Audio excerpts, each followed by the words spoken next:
Hey, Dave, can you send me that?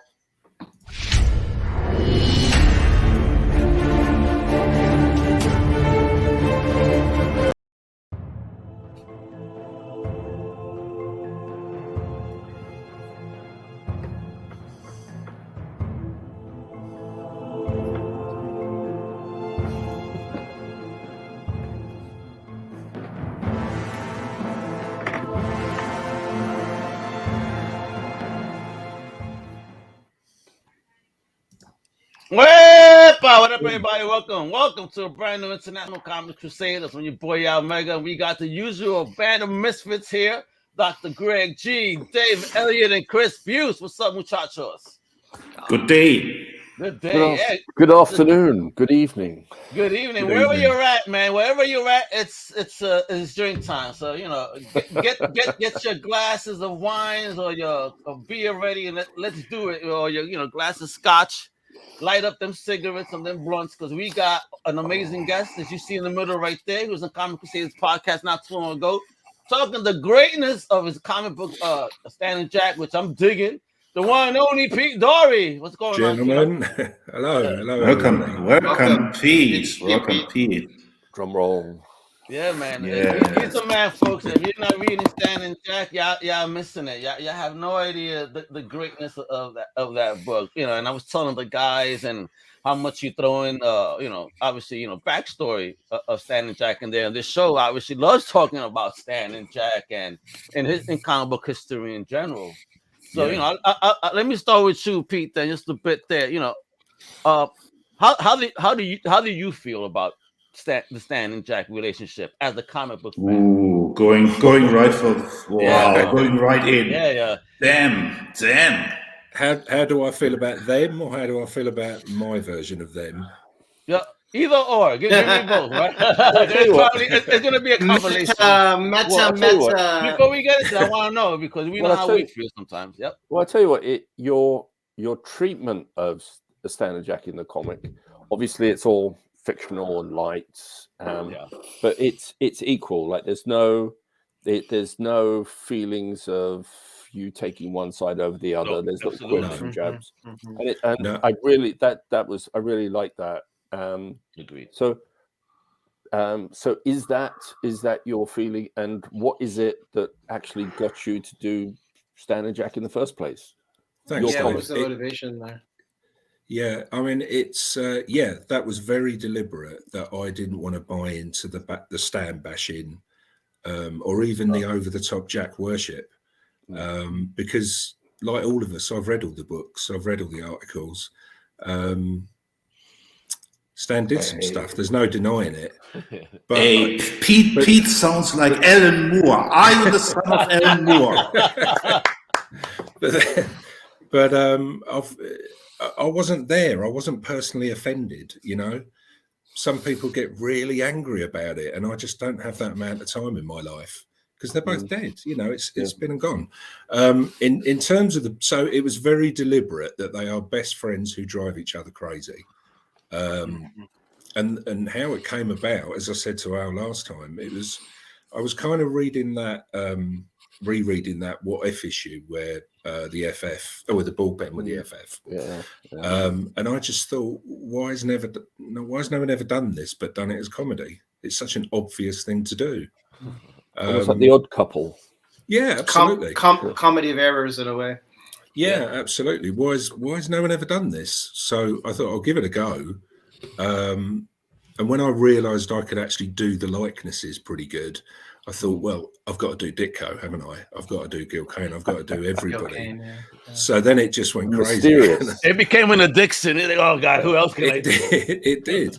I mean, I'm thumbnailing the fifth issue now, and I've kind of written myself into a corner, because I've got Stan, Jack, John Buscema, Barry Smith, Roy Thomas, Steranko, and wait, Barry Windsor Smith. Yeah, well, that's the joke. He's still Barry Smith to me. I'm that old. So I'm kind of like, I've got to draw all these fuckers now for the rest of this issue. I really did write myself into a corner in that one. Now we got to throw them into the future, and they have to interact with Todd and them. That's what you got to do. Where's George Perez when you need him? I haven't done George. Yeah, I've got, especially. Yeah, I've got to do George now. Really, haven't I? Yeah, as soon as possible. Yeah. Yes. Oh, yeah, man. Salute to George. Much love, man. That struggle is real. Yeah. You know, and God bless him on his decision. You know, and so let's show him the love while we still have him, folks. Yeah. You know, for real. Yeah, so but your book is so much fun, bro. You really do write from a very humorous perspective. Me reading all four, like I told you last time, you send them, I'm gonna tear them up as soon as I get them, man. Did I eat them up? And my wife was again like, "Why are you laughing over there?" You know, I have my headphones, but I'm laughing. And I'm like, this is Pete's book, dude. You have no idea. Absolutely meaningless to anybody outside the comic world, obviously. Yeah, exactly. My wife didn't. I rolled just went back to watching her Lifetime. You know what I mean? Okay, whatever that means, guy. You know. Yeah. So Dave, did you take a look at the book yourself? Yes, I did. No, I read all four of them. Tell me what you thought about how he used the how the stand talk. That made me crack up because I'm like, yo, that's poetry, bro. Well, I just liked how you just made like you had, you know, particularly like I don't know, like spoilers.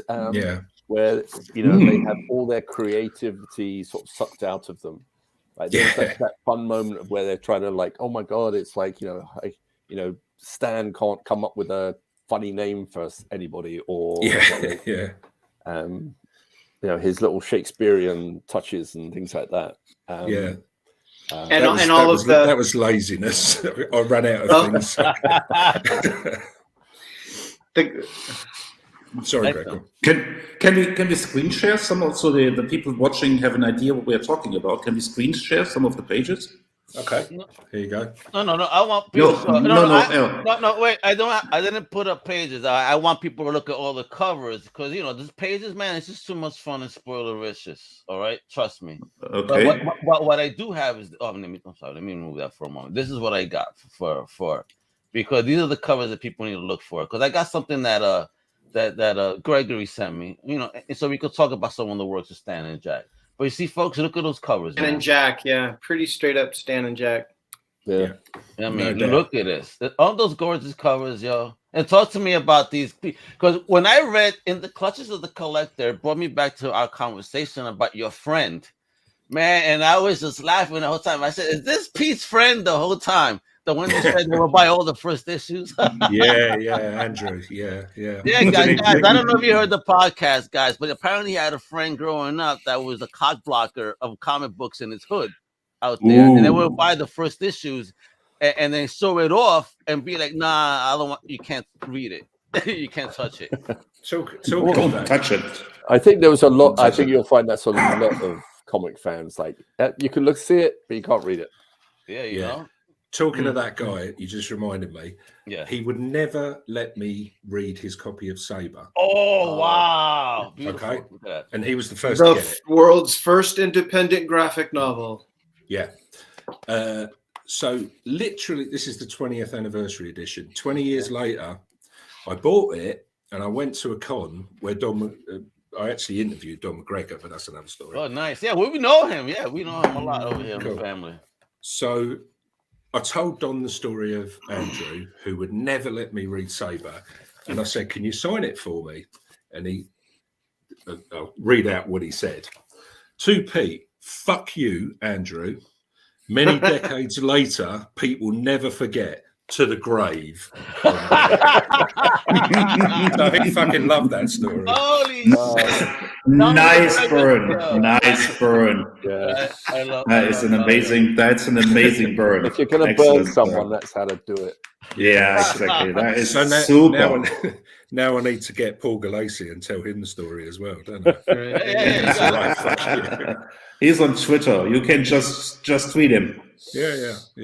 Would be nice to have Jimi Hendrix's signature on the cover of that. Yeah. I saw that photo the other day. I'd never seen it before. Yeah. That's a great photo. Yeah, I'm sorry. For those out there who didn't catch that, the character in Saber is visually based on Jimi Hendrix pretty clearly. Show Jimmy again, bro. Yeah, so there is a photo of Jimi Hendrix. I'm sorry. Oh, there you go. Yeah, it is. Yeah, that's Jimmy. Yeah, you can even see the guitar handle, although it's been altered. Yeah, man. There goes again the book, and that's Pete's boys right there, right?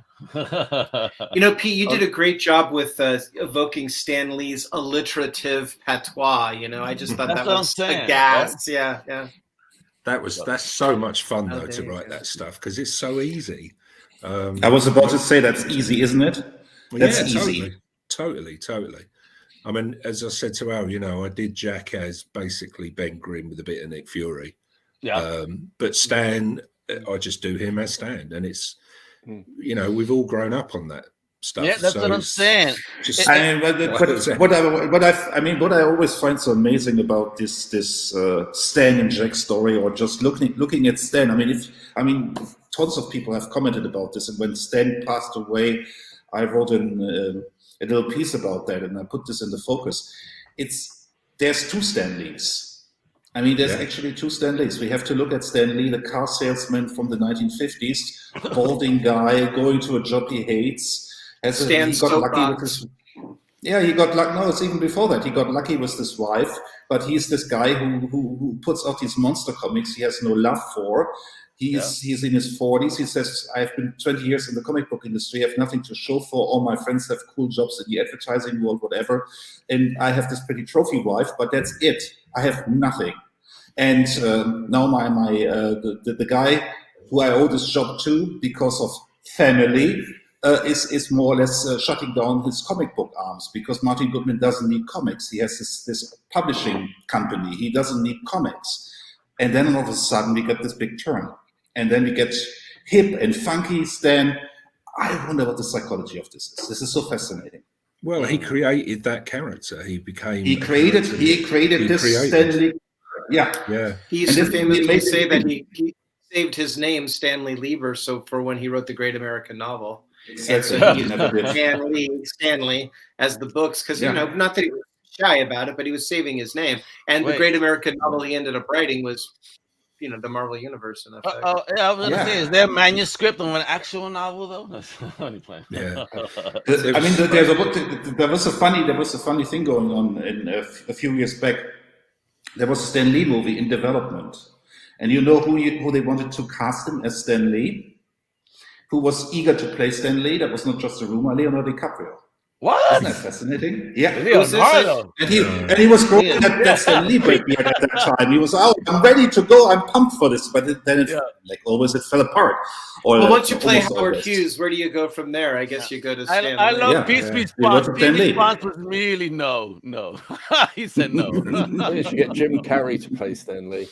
Yeah. What I like about the artwork that you're showing, Al, is this is vintage Jack from the early time of the early 60s. But it's very familiar posing, but he's not inked here by Joe Simon. Obviously, he's inked by Frank Ray, and it just what is so amazing about this? This is, if I'm not mistaken, from Tales of Suspense.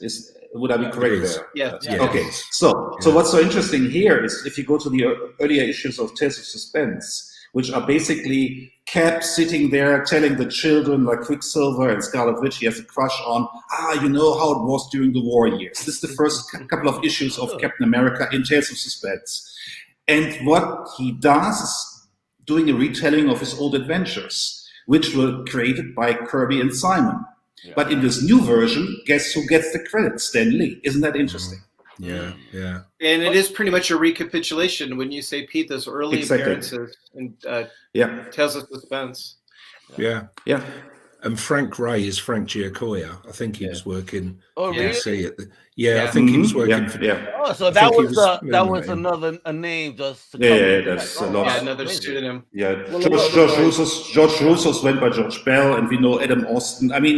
I was posting the Submariner pick the other day, and I was saying, "Oh, that's Adam Austin," and some guy would, oh, I like this art. I wonder whatever happened to him. That was so hilarious. I think a lot of the guys. Well, he's passed away, but Koya was an unsung, fantastic inker, especially when it came to Kirby. And a decent artist in his own right. Yeah, right. Great. There's a panel with John Romita talking about him, and he says he was fantastic, but he was so lazy that you just couldn't get work out of him. He would just sit there and watch TV all day. No, okay. So he could have done more. Hello, Marshall. It reminds me of Wally Wood saying, I've spent, decades. Don't call him Wally. Yeah, well, drawing. I spent decades drawing comic books, and I've got nothing to show for it but exhaustion. Talk about this page, man, guys. I mean, I love this page. What an action page, yo! And I just had Nazis up the block like last weekend, so it's like, but I wish I had Cap here kicking the ass for me. Well, you're in. It occurs to me you could make a sticker of that, or maybe even animate it a little bit, like on TV, maybe. Right. And put my computer screen on the top of the car, and just as I drive by, hey, look, Captain America's gonna kick your ass. Yeah, that's quite interesting. Do you notice how in the extreme foreground he's got somebody who's actually having his head blown away? Yeah. Oh yes, he is. Oh, he's smart. Yeah, but that's a dummy. But nevertheless, I mean, they couldn't do that. That's a dummy. But nevertheless, isn't it so interesting? I mean, just the whole psychology again, going back to the early days of Timely.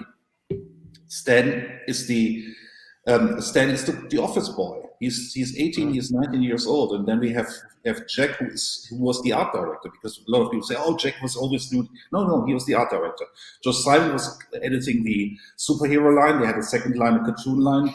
Simon initially had nothing to do with, and you have Stan bringing the guys the coffee. And then 20 years later, it's Stan who takes all the credit. I sent this one to Al. I sent this one to Al because we were talking last time about Black Panther, and there he is. Oh, yeah. And I don't know if Dave will agree with me, but if I would name the 3 top inkers for Kirby, Sid Shore would be on it. Sid Shore is such a fantastic. You don't like Sid Shore, Dave. I knew you wouldn't like it. Yeah. Do you see the box down here though? That credit there. I mean, whose idea you think that was created it? Like, damn. Yeah, of course. That's a spectacular splash page. It is. What I really like about Sid Shore's inks on Cap is that he made him very human. He looks very human. He's not a machine anymore. I want to point something out. I like that. Dr. G, this is your books, right? That is, you know what it is? I can't remember where I found this now. It's a single volume. Damn, look at this guy. Yo, wait a minute, let me put this up. Look what this guy has, bro. And I need to find these in my life. Wow. What I love about this particular book is it's not very slick. It was probably done in the early 70s, and he's typewritten the table of contents. Very nice. What's lovely about it is he's made a couple mistakes and he's gone back to correct them, but by the time he gets to the end, that's the question there, right, Dr. G? Is it 98? Say that is 98 or 99. 98 or 99.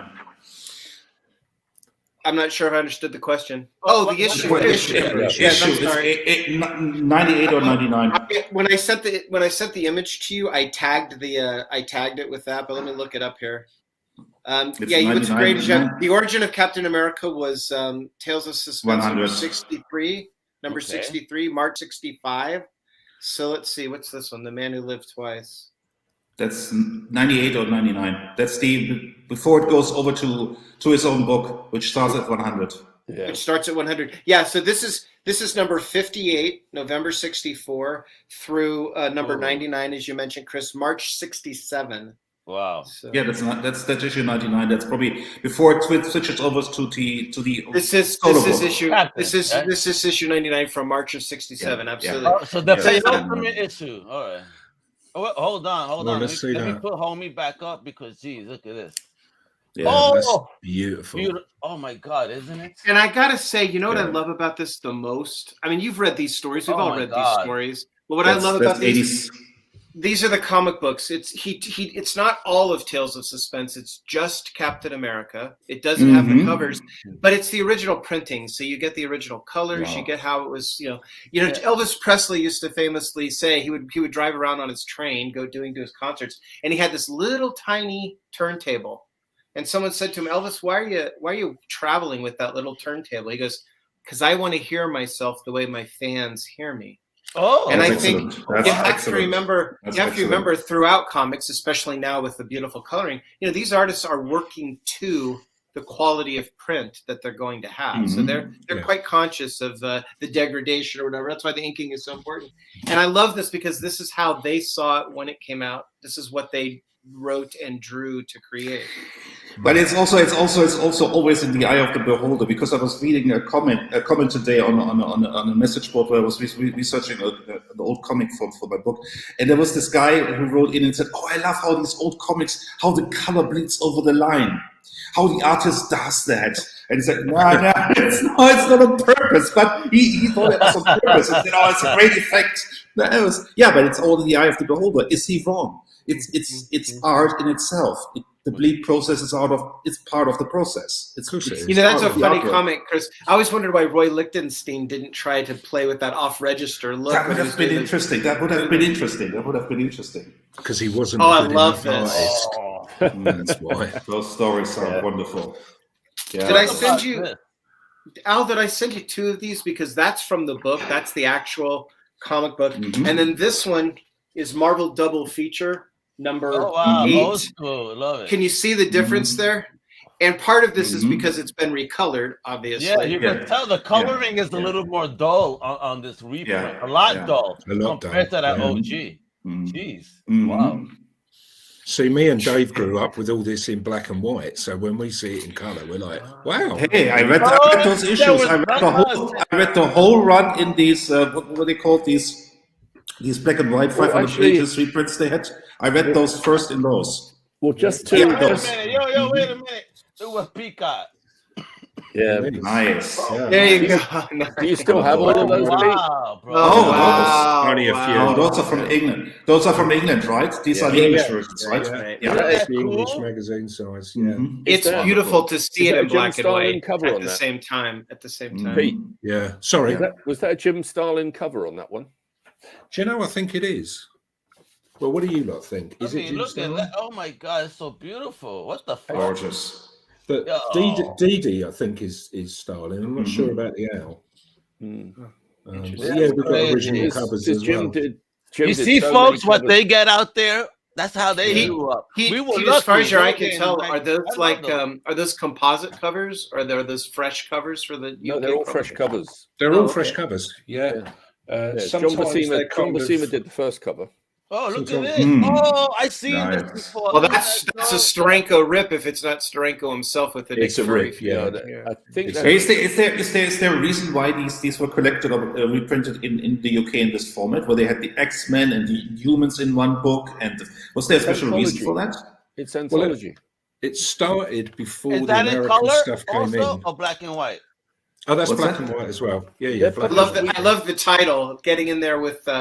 Getting some acquisition of a trademark there. Yeah, So they were published weekly, so they had to dish out the material in allotments. So Mighty World of Marvel started with the Fantastic Four, Spider-Man, and Hulk. Okay. And so because it was easier at first, because remember, Fantastic Four #1 was actually 2 stories. Spider-Man #1 was 2 stories. Yeah. So they did that. So it was easier to sort of break it up. And then, of course, as a weekly comic, you get through the material a lot faster. So they, so they had other titles. And they slowly introduced everything else, and were they to some degree and eventually trying to we ended up with Ape Slayer. So, Ape Slayer is the classic. I was hoping he was going to mention Ape Slayer is the best. Ape Slayer. There's still people on Twitter who lose their shit when I post that. What is this? So here's check this out. Ape Slayer. How about that? Yeah, and I think that's so amazing. I think it's actually it's It's I don't know. crime. I don't know. It's a I crime don't in more know. ways than one. It's a crime I in don't. more ways than one. That I they don't know. never I don't know. credited I don't the know if Al artist knows that made all the changes to it. But I don't know if Al knows the story of Ape Slayer. Al, do you know the story of Ape Slayer? I've never heard of Ape Slayer. You guys are like blowing my mind right now. This is what I'm saying. What the fuck is Ape Slayer? Teach. Well, let Pete Wonderful. tell you. Let Pete tell you. Yeah, Pete. Okay. Pete, come on. So Yeah. there was a Planet of the Apes weekly Okay. where they were reprinting the black and white stuff from the American magazines. But because they were doing it weekly and the American stuff was monthly, they started running out of material. So what they did is they reprinted Killraven, which we'd never seen, Okay. and they got somebody to redraw all the Martians as apes, and they called him Ape Slayer.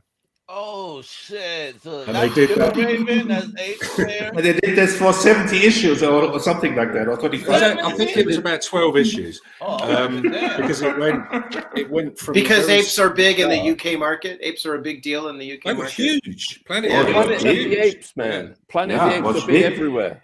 Yeah, I love Planet of the Apes. Personally, this is why you're blowing my mind. So, so Kill Slayer.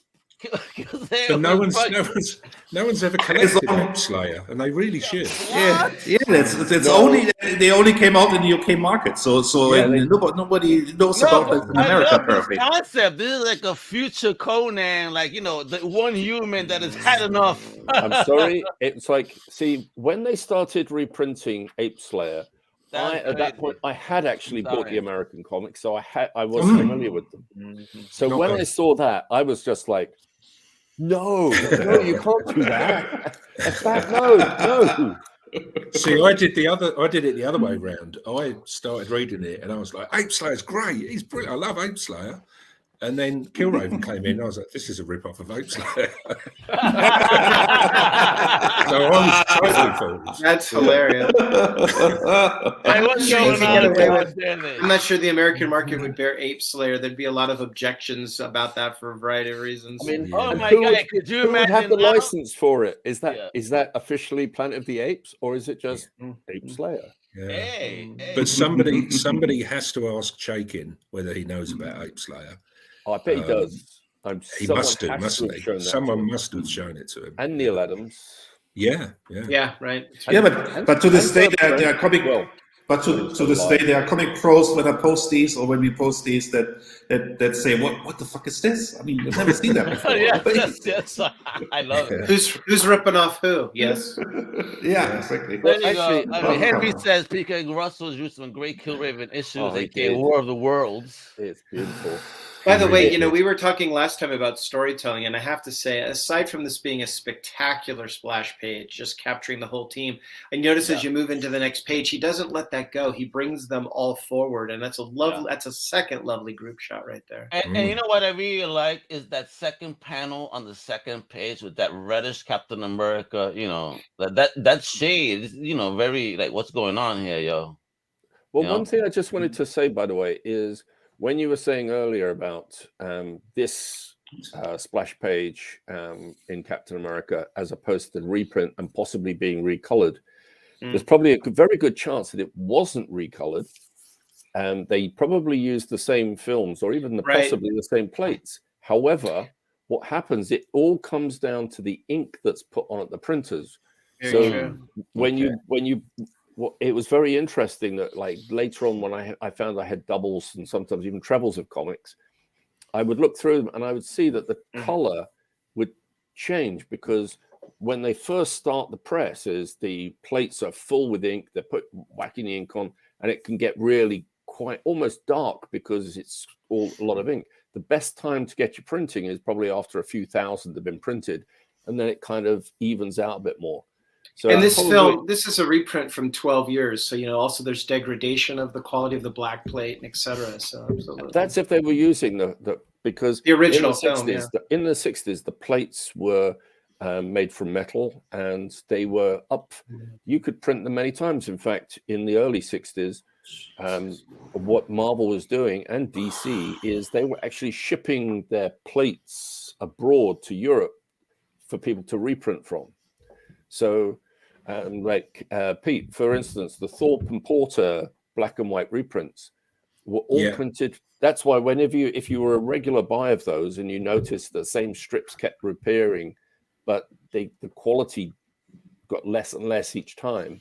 You know, Al, I don't know if you have it on hand. They'd actually bought the plates, and as they kept printing, they eventually broke up. We have I sent Al earlier on. I don't know if you have it on hand, but there's when we were printing From Hell, the first edition of Alan Moore and Eddie Campbell's From Hell at Tundra. They were printing it late at night, trying to save some money, I suppose. But they late at night saves money. Wait.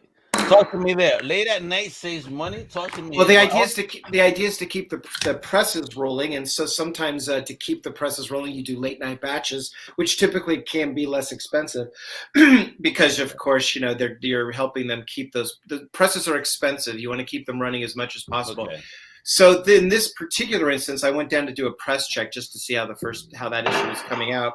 And they had printed it and bound it, but they had several, and this is what Dave is talking about, they had several copies where the black ink had run out. The wells had just run out. It was late at night. The guy wasn't checking. He just ran the run. So we have a few, and I sent you pictures of it, Al, but you have issues of From Hell, which is basically this top hat and grapes, and the black and the blue plates have faded out, and they're basically yellow and red covers of From Hell. Extremely rare if you're interested in that thing, but fascinating from a print standpoint, because print is an inexact science. And as Dave says, you could print something at midnight, and by the time you get to 2 a.m., you've got a completely different look to what you're printing. Oh, damn, really? Or at least you used to. I mean, it's a lot more sophisticated now, and it's a lot more. Well, yeah, you also have the machines are a little more monitored now as well electronically. Yeah. But you talk about how much you like the off register. I still love Charlton, and I love Charlton because it is Charlton. Oh my God! There was some great comics, Charlton? but Greg weren't you just talking about Charlton? Someone was talking about Charlton, brought the shit up to me. I was like, Charlton. So yeah, well, look at you bringing up Charlton. Possibly, too. Someone was asking me what would I write if DC called me, and I said, well, there's some other things I prefer, but if I really had to do a mainstream, I'd like to take a crack at Blue Beetle, because he's got I love those characters with the strange publishing history and the strange origins. How many Blue Beetles have there been? Yeah. What is so interesting about Blue Beetle is that nobody talks about that Jack Kamen worked on that book. And if you go back to the Blue Beetle in the 1950s, it's so amazing, because he completely changed. I don't know, either he or the writer, but Jack Kamen's look, this apple pie look. But he completely changed the series in the film noir style.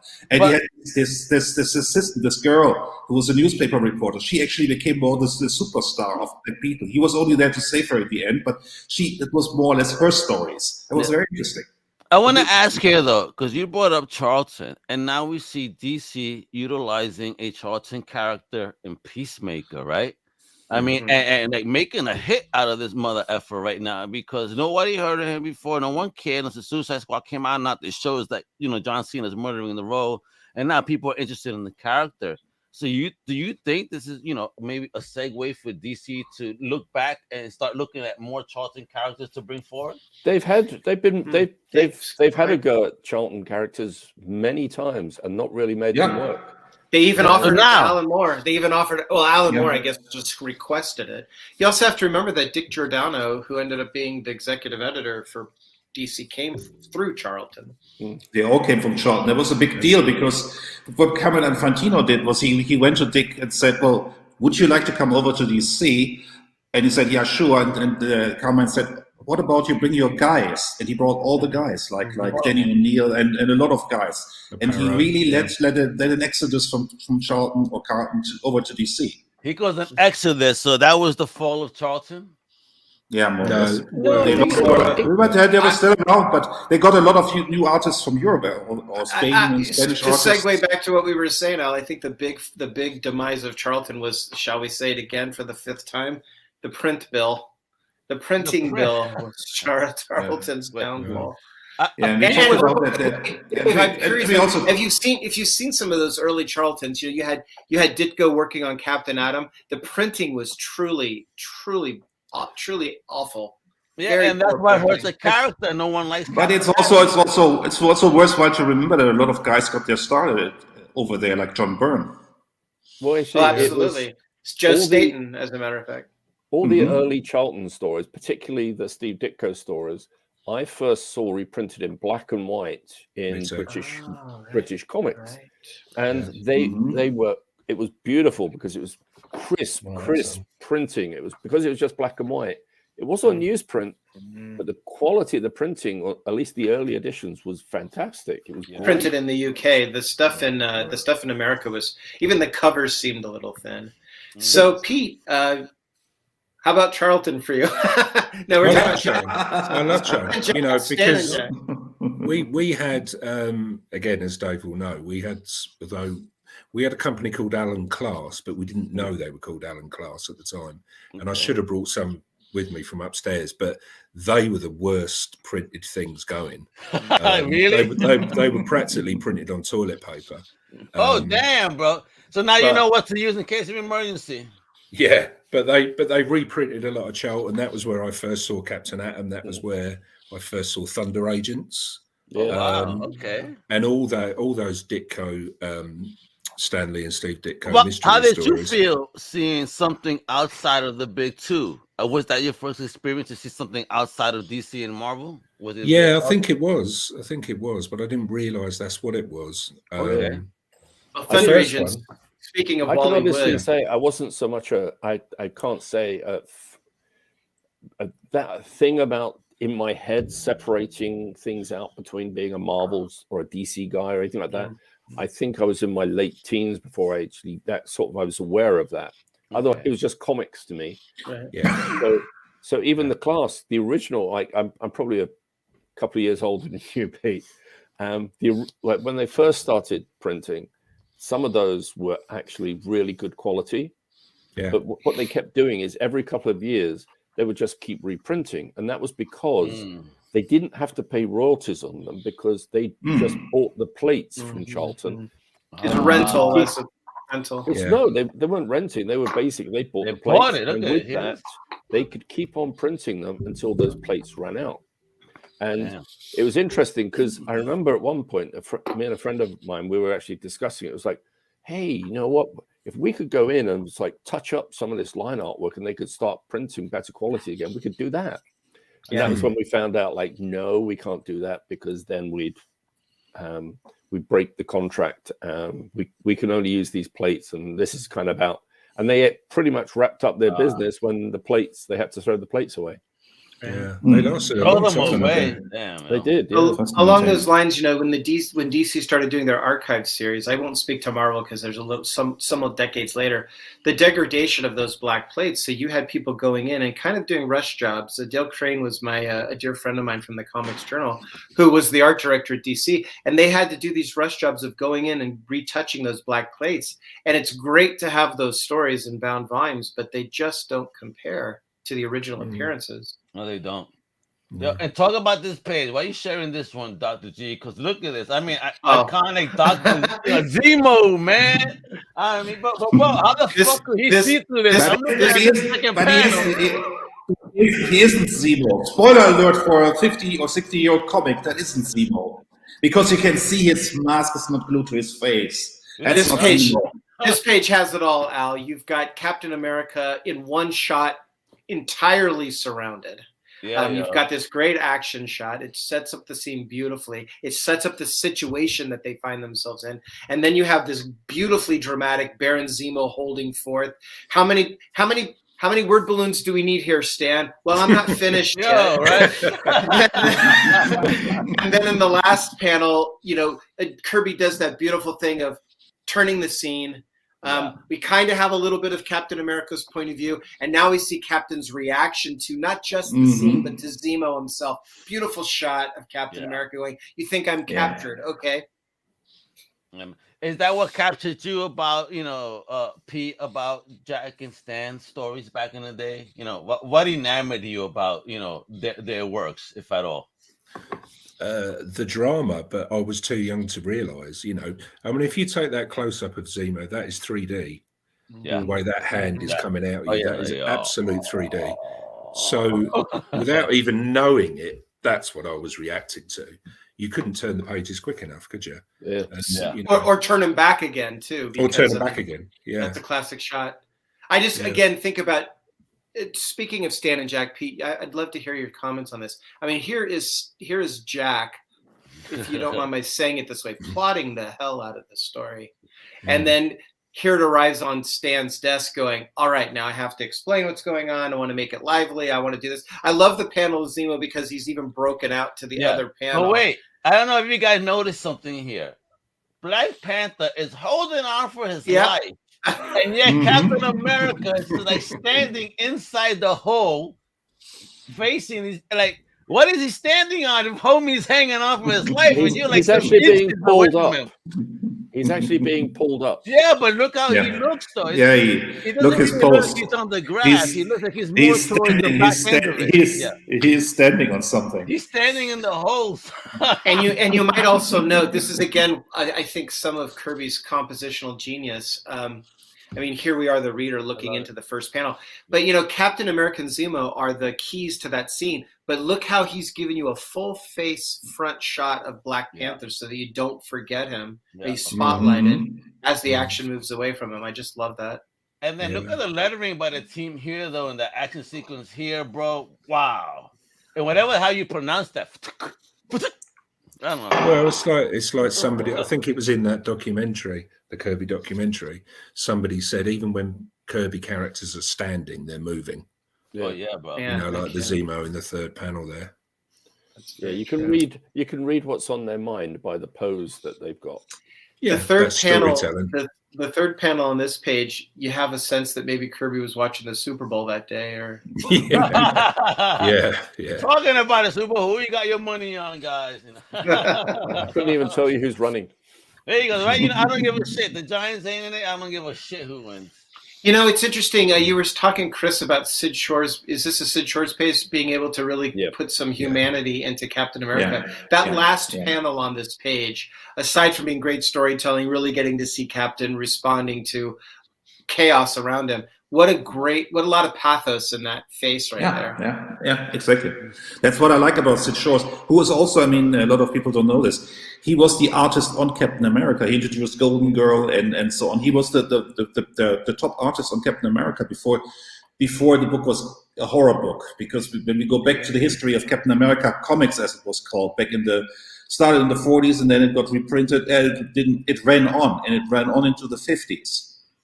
And a lot of people think, oh, Captain America in the 50s was this comic smasher by John Romita. That came later. The original Captain America comic book lasted till the end of the 1940s. And that's where we got the storyline when he was a teacher in school and Bucky was a student enrolled in school. Wow. And that is when Bucky nearly died and he was replaced by Golden Girl, who looked very hot in a miniskirt costume, actually. And Sid Shore was the artist. And then it eventually got cancelled. And then they said, oh, let's try to bring him back in as a comic smasher guy. And that was a little bit later when they reintroduced him in what was it called, Young Man Comics. Yeah, and I love Young Man Comics. Young Man Comics. I love Henry's comment here. Maybe you can speak to this, Pete. I don't know if this was part of your research. About that, Pete. But not only could Kirby create with dynamic force, and as you say, like, okay, he's got the whole thing in his mind, but he was fast. Yeah, he was very fast. He had to be. I mean, you know, it's Master not Simon like Yoda is the only. Well, it's not so much that he didn't have time to erase. He just knew that if he started erasing, that would delay the page. That's right. You know, this was the guy who could draw an entire book over a weekend, which he often That's did. so crazy. One of the reasons he has so many inkers is because he's got these pages are piling up. Who's going to take them? And that's what murders me. The work and to speak about Kirby's creative process, those who witnessed him doing an actual page, he didn't start at the top of the page. He started in the middle of the page, did a little bit here, did a little bit there, did a little bit, because he already knew the page in his mind, and he just, I want to do this now, and then I'll do this and this, and then the page was finished. But he didn't do it top to bottom. He was a master. I mean, this week, you know that DC's releasing a Justice League annual. And they're bringing back, you know, OMAC.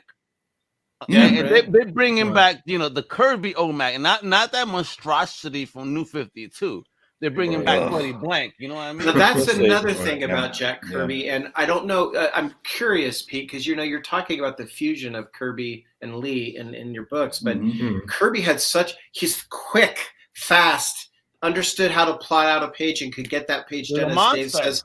But his imagination for conceptualizing not just stories but characters as well. Omac being a good example of that. Not only this, but when if you think about, sorry for jumping in, but if you want to read in my book, the best standalone issues Jack Kirby ever did, read Omac #1 from the early 70s. Because it is so ahead of its time. And Kirby, this is just Kirby. I have to shout out Commandy in that regard. It's not all of it. But he was really, he was given his lead. It was something that he really cared about. It was his own, and you can see it in those first, I think, 5 or 6 issues. The artwork is spectacular. The storytelling's kind of intriguing, and that's, by the way, Al, that's Kirby's response to Planet of the Apes. I know. Listen, brother, no, that's wrong. If you have it, I need to buy your run. It's I used to have wrong.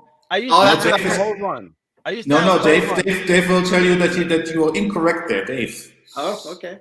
Fill me in. That's Kirby what I heard. did Planet of the Apes before even the novel was written. If you go back, there's a couple of times where Kirby touched on the subject before Monkey Planet was ever written. Okay. And there's a great short story, and I think it's Alarming Tales #1 or 2, and it's about a time traveler who goes to the future, and when he gets there, it's just filled with talking dogs, apes, rats, and it's literally a short Commandy story without Commandy in it. I think I read an interview somewhere someone had asked him about Commandy in the context of Planet of the Apes. I might have got it reversed, but there again, though, what we talk about these comic books, but what influence has Kirby had throughout the culture? But you do actually have to remember that Jack's had so many ideas throughout his lifetime. Remember, think about all those short stories he was doing for all these anthology magazines, whether it was Marvel, whether it was DC, whether it was his own. He could pluck on these ideas. He could take the idea I had for a 5-page short story 20 years ago. You know what? I can make a whole series out of that now because let me just quickly address here Henry's comment. Yes, Keith Giffen did a good Kirby, but he was also helped tremendously by Mike Royer inking him. And Mike Royer, as we will all say, was the best inker for Kirby, or one of the best, together with Joe Blinnis. One of the most conscientious is how I would put it. One of the most conscientious. Yeah, that's a good way to say it. Yeah, Keith did a wonderful job on AP. Yeah, he definitely did. Props to you. That's actually my favorite. It's actually my favorite Giffen art. I really like this Kirby-esque style of his he had early on. Yeah. Well, then of course you also have. I was just going to say, now that Jack's dead, there was the Phantom Force book that was supposed to be Jack Kirby's 2-issue book that they did at Image, was mostly penciled by Keith Giffen, but credited to Jack Kirby because they just wanted to give him the money. So they paid Keith to lay it all out, and everyone tried to keep as much to Kirby's style. There was, I think, about maybe a dozen pages in all throughout the 2 issues that were actually by Jack Kirby. Kind of makes me think of that old series, Image series 1963, where you had a lot of evocations. If you could throw those covers back up, Al, I just want to give Pete some props here. I mean, if you look at this, we were talking about Kirby's compositional values. I mean, playing with a lot of different aspects of Kirby. I mean, you're doing the really nice meat and potatoes first issue, but look at this 3rd issue. I just love that cover. Just love it. Right? Me too. I don't mind saying it. I love it. Pete Doree is like right now. He's like, brushing his shoulders off like Jay-Z. Yeah, thank you. That's right. I love it too. But that's almost. I mean, that second one, that was almost wrote itself. No, but that's your boy. That's a Marvel cover. I know who that is, but I know who that #2 is, and you've seen 100 Marvel covers like that. I love this. But that's what you were saying earlier, Greg. For me, it's it's really weird when you're an adult, having spent your entire life reading Kirby, and you remember as a kid that you were just blown away by it, but you didn't quite know why. And then when you get older, and particularly when you try and do your own stuff, you suddenly realize how incredible he was.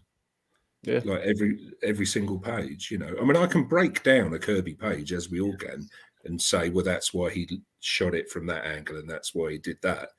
But who has created so many concepts and characters? It's endless.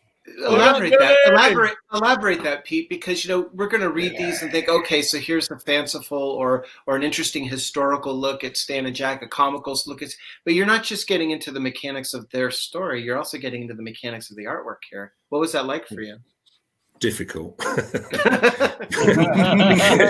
mean, I love the honesty. Yeah. I mean, as you know, in the first issue, I don't quite carry it off, but I attempt to Gil Kane up the nostril shot. Oh, that was really difficult. You didn't even need to make a reference to it in the dialogue. I felt it was just straight away. There it was. Yeah, there it was. And I'm going to try, you know, and I'm going to try in the next issue, which is Barry Windsor-Smith and John Buscema in the Hyborian Age. I'm going to try and do some approximation of both of their styles. How I'm going to do it, I've no idea.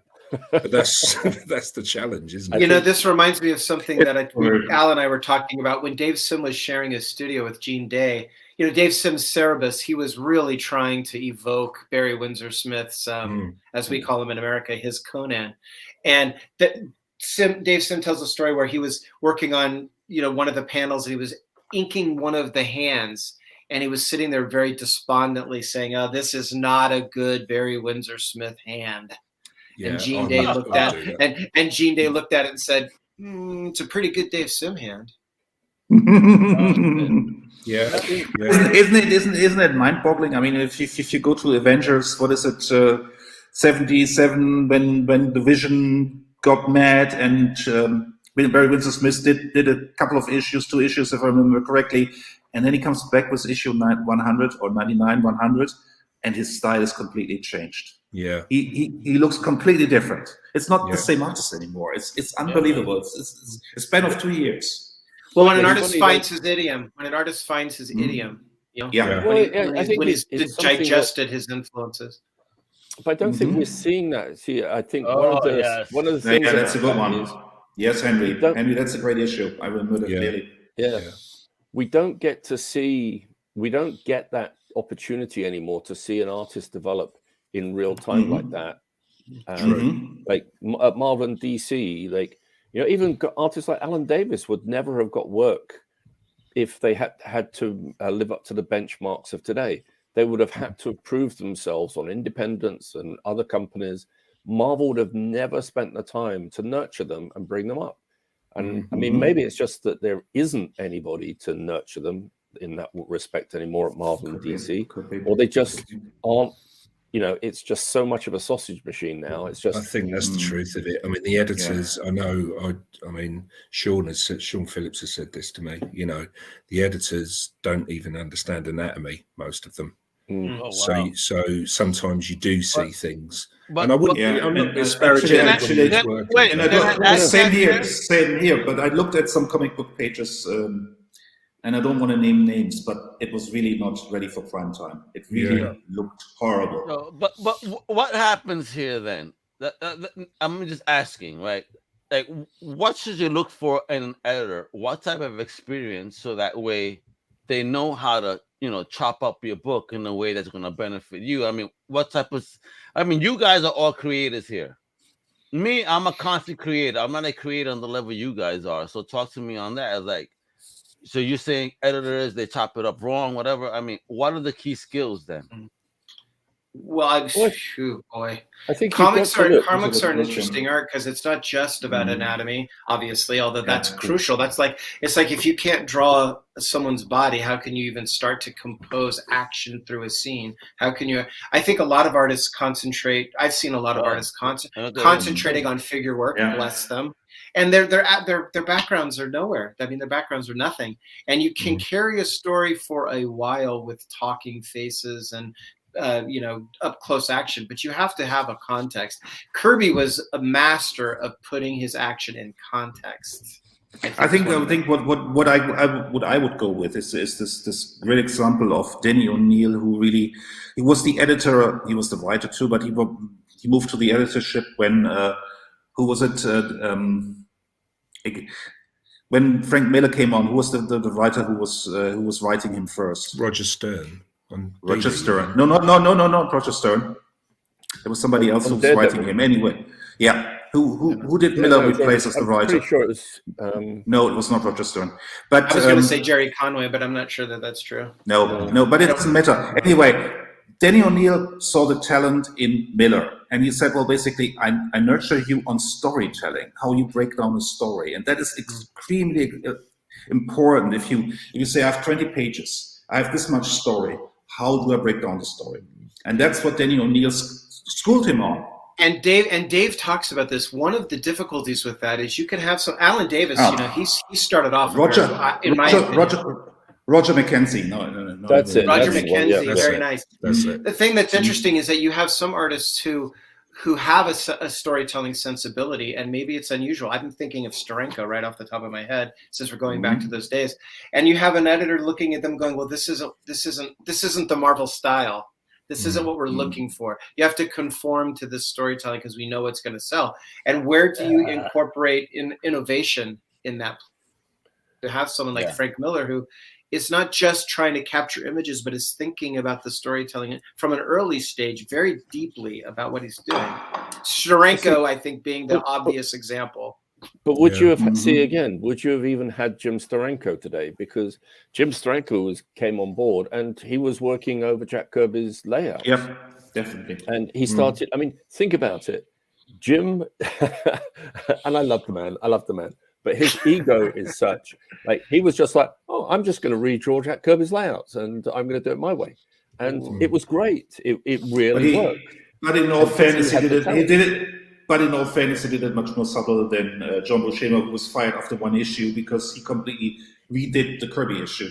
When he came on, he was the first choice, John Buscema, and he completely redid this one issue he was on, and then looked at this, but he said that this is not Kirby. You're off the book. Yeah. If Steranko had some elan, he would need 2 of these screens to have his face in there because Steranko is so amazing. And another but one again, for his hair. Actually, he's also accomplished a lot. I mean, Steranko, he was eating red meat when he joined. He was ready to go.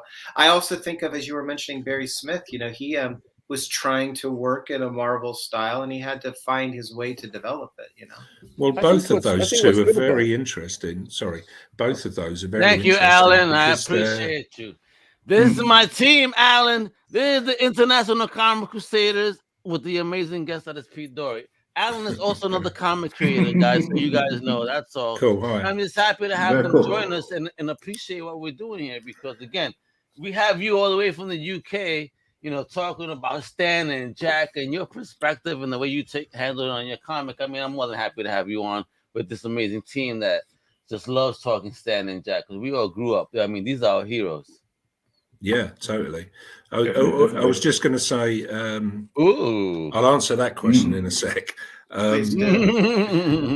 Steranko and Smith are really interesting because they produced very little comparatively, and yet they are giants because of the work that they created.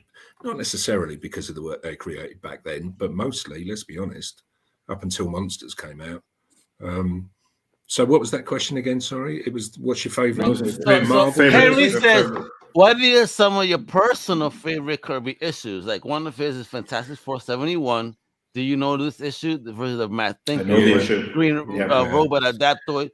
For me, I'll say this. They already said it. It's OMAG. It's New Gods. Yes. You know what I mean? Fantastic Four. Fantastic Four 73. For me, well, you guys know me. DC, I really loved it a lot more. I mean, not to shit on Kirby's Marvel work, but I'm such a geek that I like shit that's so different. And OMAG was supposed to be Captain America and Marvel, But you know, well, you can didn't see like the Jack idea. Kirby in the whatever became of those DC books, and you know he got over his head a little bit schedule wise, but you can see in those DC books, especially in the early issues, that Jack was like, now I get to do my thing. Now I get to if you wanted Kirby in a nutshell, and this is including Stan, but we're talking Stan and Jack today. OMAC #1 and the issue we had up on the screen, The Origin of the Red Skull. What connects those two is both times we have a guy who is a nobody. We have Buddy Blank and the guy who ultimately becomes the Red Skull. He's an absolutely nobody. He doesn't have a face. He's a total nerd, but he understands there's power to be had. And once he puts on that mask by coincidence, he says, okay, now I have a personality. Buddy Blank is the complete opposite. He's the humanity. Good versus evil. I would add to that. That's a great observation, Chris. I would add to that Jimmy Olsen. Definitely. Can Kirby do anything? Jimmy Olsen is the point. Jimmy Olsen is the point of view character for the audience. We are wide-eyed and bushy-tailed. Oh, there's this magic world to be had. And Jimmy is our guide into this world. Well, you can tell, Pete, that I'm a little bit of I like to stir up my favorite single Kirby issue. If I was going to have to pick one, which is impossible, I love those guys. I'll just go with Destroyer Duck #4.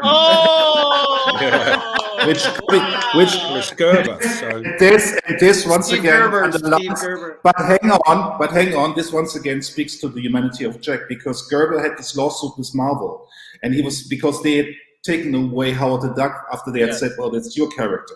Yeah. And he went to another publisher and said, I want to do this comic, but I want it to sell it. I want to stick it to the man that is Marvel. He was trying to raise money for his lawsuit. He was raising money for his lawsuit.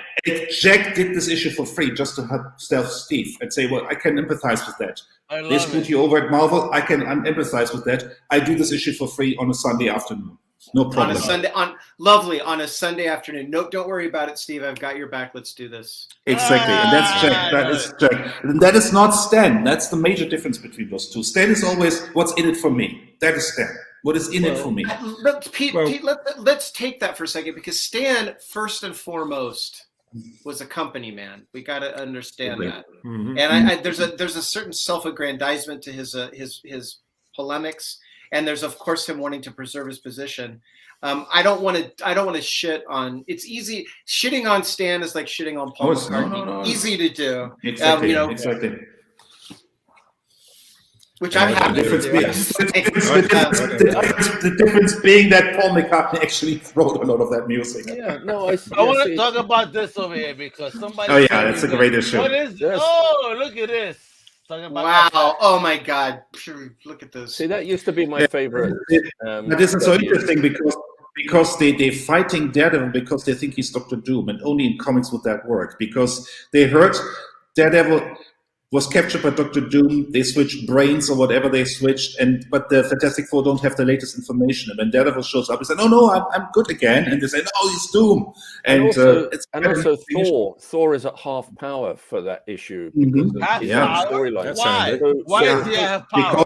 Because he pissed off Odin and he reduced his powers. He pissed off his dad. You know, if you go back to that cover again, Pete was talking about how even Kirby's standing figures are in motion. So you have this kind of moment before the conflict. And look at stylistically the difference here with I love Kirby Spider-Man. But I love the inventiveness of having Reed Richards actually in the midst of looping Daredevil. The action's ready to. He's grabbing himself like, I'm gonna squeeze my arm and put you in the ultimate rubber headlock. Daredevil's just jumping right through it.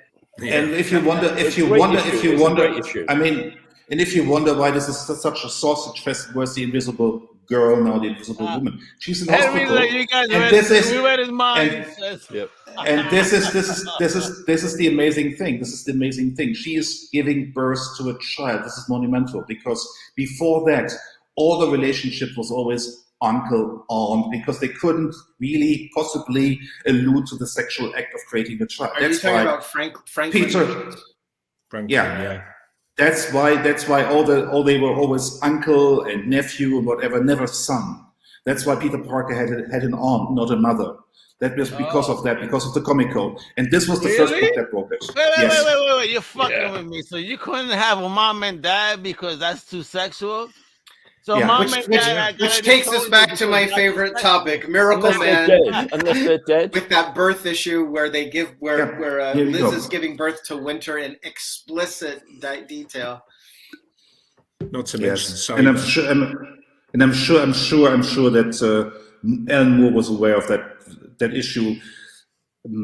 Fantastic Four Annual number 6 when Susan gives birth. So Pete, let me I'm ask sure you he was something aware here, of it. before we get Alan- into we're going into these holes, Huge you know. comic fan. We're hanging out with. That's what we do here. That's what we do here. That's what Can I the fans do love. Big shout out to our watchers. I Thank did you have for a being question here. for Hold Pete, on, which hold on. was- Yeah. Pete. Can I just do my Oh. favorite Kirby? Yeah. My favorite Kirby is Commandy 6, which is Why? the one where he meets Flower. Superman. No, it's the one where he meets Flower and they find out they're in a human zoo. I think that is that's a beautiful, Good sad, shout. one-off That's a great story. issue. Yeah, really, but anybody when you know who you're says trapped, he couldn't write, anybody when who you says he finally couldn't figured out write, you're bring that trapped, issue. bro. Yeah, I have to Anybody say, says- I feel you have to feel for Kirby. He's given his carte blanche at DC. Take Jimmy Olsen, do whatever you're going to do, and he's loving it. You can see it in the work. He's given his own. He's doing it for himself, and the deadlines get a bit much. I've always said this. Dave and I have talked about this. The editorial culture at DC. Where do you get the? Hold on. Where do you get the bit about the deadlines being too much? Well, I'm just saying he's got all the sales aren't coming through for him. He's trying to get this material. He's doing several books at one time. Even for Kirby, it was quite a feat. That's what I'm trying to say to you. And I think you can see it in the work as those issues go on later. He's not putting quite the same attention. For Kirby doing 4 books a month, it must have been a holiday. I wouldn't diminish the feat of that. I think that was quite a feat for him. He's plotting it. He's breaking it down. He's trying to come up with the verbiage for it. He's trying to create continuity between the issues. I think he had quite a full schedule at that point. I think he was really going on all burners. Yeah. See, for me, it's like one of the. For me, I find it odd. Like it's particularly with the Fourth World and Beyond stuff. Outside of the odd, some of those characters are very occasionally, like the X-Men, Teen Titans crossover that Claremont did with Walt Simonson. I would say that very few creators have actually been able to get a handle on any of his characters from that period. Like they've not understood anything he's done. I would say Englehart made a good stab at Mr. Miracle. I would say that. I think the thing is, the problem is that Jack created it as a whole. He created the Fourth World as a whole, and he was telling a story, and it was all going to come together. Right. Everyone just at DC, it's just like, well, you take Mr. Miracle, you take Commandy, you take Orion, you take this, go off and do something. And now, and they're trying to make something of it, but it was part of a whole. And it's why that no one's ever really been able to pull it off, which is why I really like. For me, I look at what he did do as just the intro. Like everyone thinks of that as the whole, and I just think, my God, he never got to tell the main story. He never got anywhere near it. Because this is part of my argument about DC culture, because he's getting all this pushback and feedback. What are you doing? How quickly are you doing it? What is it that you're doing? I don't think he got to really fully realize that, of course, and then he left, as you're saying. Yeah. There's also the point that it's really difficult to write like Kirby, or conversely, if you've got one of his characters go completely the other direction, it's easy to write like Stan. It really is. But like Tom Scioli did his Kirby book, and he chose to have Kirby talk like Kirby. I didn't, because I was like, I'm not going to even attempt that. Right. It's just too difficult. Yeah, Grant Morrison compared it to jazz, to free jazz, how the books are written in dialogue. And it's a great way to put it. I'm not discussing this. This is great. It's a good method, yeah.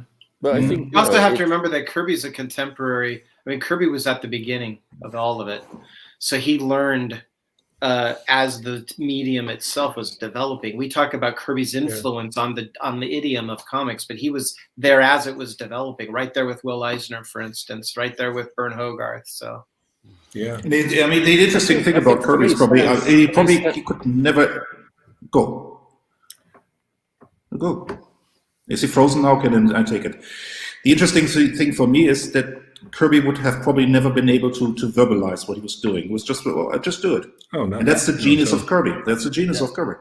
Yeah, I think he just did it. I think Stan's genius was actually when he had the pages, the plotted pages would come in, and for the most part, like with Jack, we know that he'd put most of the dialogue around the corner, so around the sides of the pages. So Stan was tweaking it. But there's some very good instances on stuff like the Iron Mans he was doing with Gene Colan, where the pages would come in, and he'd find a way to interject character and almost a little mini storyline where there wasn't one. And he would create some dialogue between a few characters, just the 3 or 4 panels that would show you who that person really was that wasn't actually there beforehand. Yeah, Stan totally. was masterful at that. Yeah, I'm not disparaging Stan's writing at all. Not at all. I mean, there was a Twitter conversation between Jerry Conway and Marv Wolfman just the other day saying exactly that. And who would know better than those two? And you can argue, of course, that Stan is responding to those pages and having these wonderful ideas. And similarly, I mean, he and Jack were talking about these pages. They plotted this out together. And there were surprises, and there were things that Jack had to sort of suggest to, put there for Lee to respond to. And there were things that, as Dave is saying, Stan had to go, well, I got to be conscious of the continuity. I've got to be conscious of the character development and where this is going. So it was a good fusion. Let's just answer Henry's question. Yeah, you see this? He's bringing history over here too. Because it completely is a great example for how Stan and Jack work. Because Steranko was running late on that issue, and he was going to Jack and say, Jack, can you do this issue? Can you do it in 2 days, or can you do it on the weekend? And Jack said, yeah, you want to continue the story Jim was doing? No, just do a flashback story. Don't worry about what Jim is doing. Just do a little issue there. And that is Jack. And that is Stan. And here's a question. Do you think, because I do, that Stan spent the rest of his career trying to find another Jack? He thought he'd found one in John Buscema, possibly in Rich Buckler as well. Let's give props to Ditko. I mean, Stan did have another. Oh Jack. Yeah. Early on. But that's see, a great question. But it's also interesting how it is in the band. The guys with the talent, they leave, they do their own thing. It always happens. It's always the same. The guy who's the guy who drives the band, he says, "Oh, I don't need the other guys anymore. I can do my own thing." And but let's not. Oh no! Let's compare. Let's compare. Let's not talk about Paul McCartney. Is Denny Lane a better guitarist than George Harrison? There's a better example. Who can you name from Roxy Music who really made a career? It's Brian Ferry and Brian Eno. And what's the other guys? And that is Stan. He was there, and I'm the editor-in-chief now. That's basically what I do. And I'm bored with this now, so I write a movie nobody's going to produce. I mean, yeah, that's. So let's be topical. No, I think you're actually putting down. I think you're putting down Stan a little too much there. A little bit. Yeah. Because as I say, I mean, as we can say, Stan. If you want to look at Stan in isolation from Jack, which is hard to do actually, but I mean, there's Ditko first of all. I think you're I'd like to know your answer to that, Pete. Did Stan find an artist that he felt had the same, that he could work with in the same dynamism as he did with Kirby? Don't forget, Pete. See, at the time, he grew up with these guys. These are guys he'd worked with frequently and knew them. New guys coming in had another preconceived notion of what they were supposed to do. They thought that Stan had written those scripts, so they thought he was the writer and they were the artist.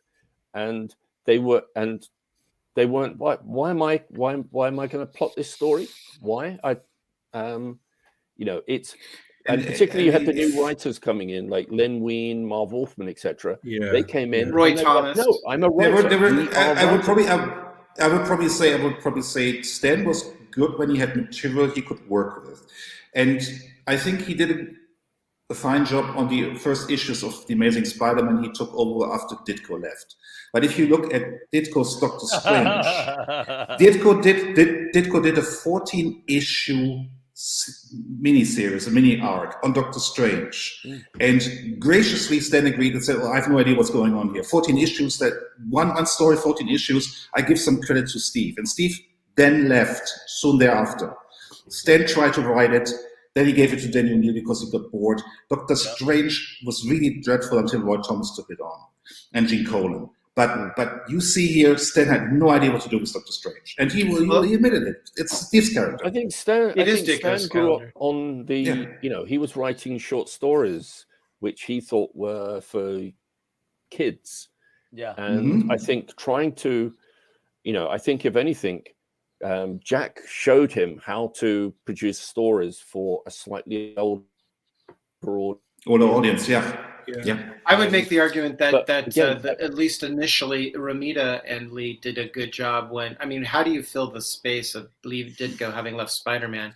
And he did have a relationship with Romita. They did know how to work together. Which reminds me, Al, we were about to do Stan and Jack. There's a book on the newsstand in the United States right now called The Marvel Story. And Stan, there he is, front and center. I sent you pictures of this. The only really other picture in that book, there's no picture of Jack. There is a picture of Stan and John. Which is a fucking shame, because the story of Marvel, without including Kirby, is just a sham of a book. I thought that would be the moment to put him front face forward, as maybe Stan would say. But they didn't do it. There's no Jack in that. You know what they do?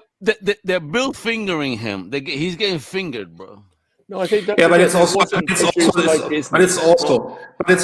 publisher. It's exactly, but it's also it's a publisher who says, well, basically, who do people know? It's Stan. Let's put Stan on the cover, so we sell a few more copies. But that's bullshit, because Stan, again, as a writer, he still needed his artists, and he had one of the legends on his side. So don't forget, how could you not give respect to an individual like this in this industry? No, don't forget, Warner Brothers produced that as a knockoff magazine for the supermarkets.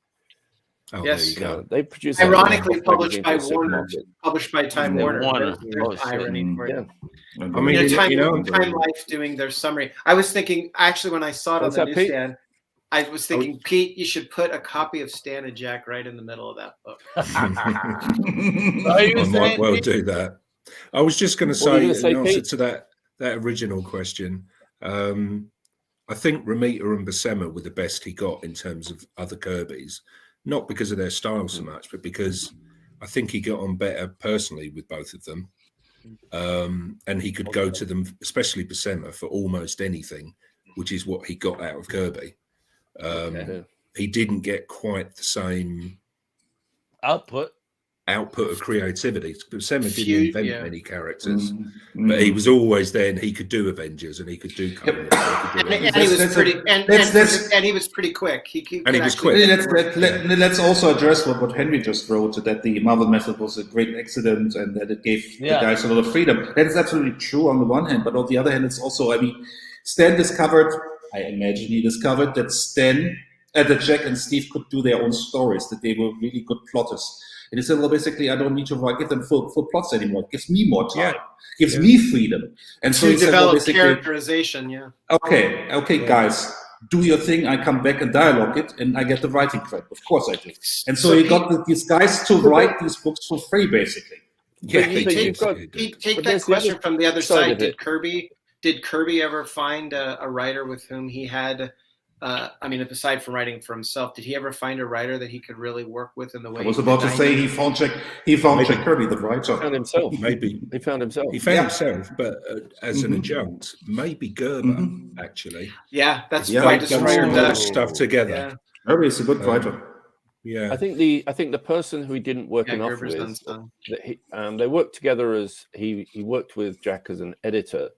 And I think would have probably been someone who could have maybe been more of a writing assistant with him, was Archie Goodwin.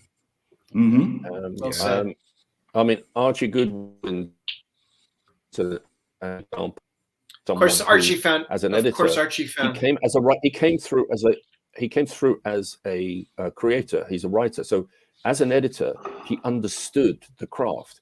he could often, when he was working for Warren, he would often do layouts for artists. He would write the script, but then here's a question. I'm not really sure about this.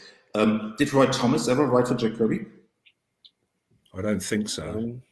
I was going to say, in terms of that, Dave, I think maybe Archie found his Kirby with Walt Simonson. That was a good creative fusion. But it's true what you were saying about Warren there, Dave. I mean, it's very obvious that Goodwin tailored his scripts to whichever artist they were going to go to. So he was not just a fantastic writer, he could do that. Hold on. So yeah, Archie didn't pursue it, but he's a great cartoonist. I mean, he was mostly a cartoonist. But he could do great Henry's comment here? Yeah, it's a common question for Alan here. Yeah. What do you think, guys? I mean, I think that's true. No, I was distracted by Red Sonja. That was all I saw. No sound effects. I know, bro. Cause that's what Chris likes. He likes ladies and heavy metal chainmail, and yeah, bro. They'll have to do that with Chris. I still have all of my Red Sonja. The sexiest Red Sonja. Sorry to Frank Thorne, great too, but Barry Windsor Smith, that was the best ever. All right, here's trivia for you, Chris. You're an encyclopedia. Who was one of Frank Thorne's main models for that work? Wendy Penny. That's a good question. Wendy Penny. Yeah. Sorry. You see what my Crusader does and here? she's in the next issue of Stan and Jack, by the way. Okay, guys. Frank Thorne. Tell us about it. There you go. Wait. I want to say something here real quick. That's how you pitch a book. There will be nudity. I just want to say something real quick, because there's a cool Instagram show out there from a former Crusader, Doree Comics. He does a trivia show, right? Yo, Doree Comics, I'm blasting you right now. You saw how Chris has easily answered that. Are you sure you want to take us on? Because if I bring on Chris, y'all about to get come on now. No, it's too much. But come on, are we going to battle? Is that going to be a battle? I'm all for it. Yeah. Comic Crusaders versus their brand. So you know what? I think I need you on the team. This is like a Jeopardy team. So I need you on, because you just fucked I'm a little curious to ask you, Pete. I mean, you have 4 issues in. Wendy Penny to come at this point in the storytelling. If you've got one moment that's just maybe representative, but that really speaks to you in doing this 4 issues. Look at this. You got something that's like, there you go. Coming or already done? What we've seen here, yeah. I don't want you to give away something to come, but is there a moment or maybe many moments in these 4 issues where you're like, this is what I'm living for. This is why I'm telling this story. Yeah, I think there's 2 of them, actually. I think the first one is the splash of Stan and Jack, the 3rd page in the first issue, where they come together and it's all Stan dialogue and Jack. And that I was like, yeah, that actually works. I can do both of them. I can make it look like them and I can make it sound like them and I can carry it through. So that's the first one. And then the next one was when I realised, and it happened on the page. In the second issue, Vaughn, Bodie and Ditko become like a double act because they're complete opposites. Okay. Bodie's like this laid back hippie and Ditko is highly strung Ditko. And on that page, I suddenly went, they can be a backup strip. They can be a double act. I can do loads with them. That's the fun of it, where you go like Gil Kane and sipping a cocktail as the world ends around him. You suddenly realise I could do Gil Kane like that. That's where the fun comes in. I can hear Ditko meeting Vaughn Bodie and going, should I kiss him or kick his ass? Yeah, exactly. 1977. You know what? Henry. There's a question for you, UK guys. 77, right 1977. Okay. I was there with the free frisbee. UK guys know that. I had no idea. See, this is a question where we need to go in as a team, because I can't answer those questions. Yeah, I love it. It was Henry. It was magazine size, same as the British Marvels, right. And it was weekly. Yeah. And in America, you'd like to kind of echo Dave's experience. In America, we had to search for that. It was very hard to find 2018. And it also had like if you've seen the recent issues, it's pretty much it's full color throughout. Occasionally have the odd black and white strip, but back then when it started, there was I think the center spread was full color. Dan Dare, and that was about it. The rest was black and but white. I can tell you the first UK magazine I've ever bought. Go. Warrior #1, Oh. Mr. Miracle, V for Vendetta. Wow, there's so much cool stuff Did you in say there. Mr. Miracle for a second there? Oh, Hey, Marvel. oh shit. Hard to find in the United States, Chris. Did you have a hard time finding this? It took me forever to get a complete set of those. There's this guy, shout out to him, who puts out 7 Soldiers of Victories, who puts these assemblies of covers, weekly covers out on Saturdays, where he has like 14 books, and there's guys like Busek and Tom Brevoort who answer this and say, "Oh, I got these books, I had this and this." It's always a long thread. And there was this one from this weekend. I said, well, basically, Tom Brevoort said, "Oh, I had everything except for Bizarre Adventures 25," and said, "I was 14. I had only this magazine with Natasha and the Daughters of Dragon." I said, "I had that one, nothing else." So I had to get that one. It takes us a little full circle, because when I saw the first issue of V for Vendetta, I was like, "That's it. I got to go find Warrior, because I want to see the original appearance of this." So that makes a question for you, Pete. You know, you're working in black and white. Yeah. And you have this very elemental art because of that. You're really working with the dynamics of the art. You've seen Kirby reproduced in color, but you started seeing that, I guess, in these magazines in black and white. That's absolutely elemental. Well, black and white and green was the weird thing. Yeah. Let's find some Kirby. The Hulk pages were in black and white and green. Black and white and green. Yeah, look at that. Oh, that's dope. I like that though. I never saw that in the States. Spider-Man was black, white, and red, and the Fantastic Four was black, white, and blue. Because that was all they could afford. Yeah, right. But I've never seen that in the States. I've never picked up a comic book. No, that happened. They also did this in the Marvel magazines. They did one page in red or one page in green per magazine or per story. Not they did for this in the horror Almega. magazines. Not for Almega. My experience Not for growing Al. up, I had either just black and white, not anything with no greens, no reds, no nothing. It was either black and white or it was full color, no in between. There was no gray in Almega's world growing up. You feel me? Well, Al, you must love Conan Saga because it's all that Barry Smith artwork. I do. It's like, yo, I'm telling people I need to buy these runs. I know, Dr. G, you got a lot of this. I'm looking for that for you. I found the comics, but I'm looking for the magazines. They're yours. I'm holding for you. It reminds me of when you're talking about that spot color. It makes me think of Dave McKean. I got Chime. I got Zell. Yeah. I got Cash App. Yeah. What you need, Dr. G? I need to buy these books from you. This is what I need. I found the comics for you, but the magazines are well preserved, but they're in a box, and I haven't found that box yet. So the magazines are bigger size. Like Bud? Bud on No Price Podcast, he has Bud's Attic, where he has all his comic books, and he said, "I haven't perused these boxes in like 10 years." I'm like, "How dare you?" Do you remember when? If anybody wants my list, here's my plug. I have 17,000 books that I'm done. Come get them from me. If you have a wish list, send it to me. All the Conans, don't fuck around. How dare you? Everybody, I'm calling Conans. He'll buy a couple every week. If you email about a Conan, I'll blacklist you. I'm only playing.